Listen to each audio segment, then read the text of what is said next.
तुम्ही पाहत आहात MCN न्यूज मराठी। खामगाव नगर परिषद निवडणुकीत यंदा तिरंगी लढत रंगणार असल्याचे स्पष्ट संकेत दिसून येत आहेत।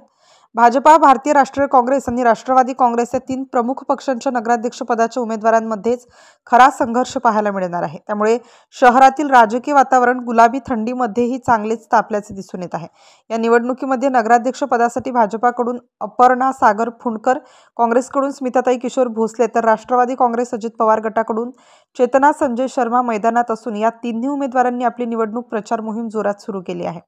नगराध्यक्ष पदाच्या या लढतीत तीनही पक्षांच्या वरिष्ठ नेतृत्वाची प्रतिष्ठा पणाला लागली आहे। भाजपाचे कामगार मंत्री ॲडव्होकेट आकाशदादा फुंडकर, काँग्रेसचे ज्येष्ठ नेते ज्ञानेश्वर पाटील आणि राष्ट्रवादी काँग्रेस पक्षाचे माजी आमदार दिलीप कुमार सानंदा या निवडणुकीकडे विशेष लक्ष ठेवून आहेत। पक्षाच्या आगामी राजकीय समीकरणांवर खामगाव शहरातील सुमारे 73,000 मतदारांपर्यंत वैयक्तिक संपर्क साधण्यासाठी तिन्ही पक्षांचे उमेदवार घराघरात जाऊन जनसंपर्क वेगाने वाढवत आहेत। MCN न्यूज मराठीकरिता शेख अजीज मोहम्मद, खामगाव।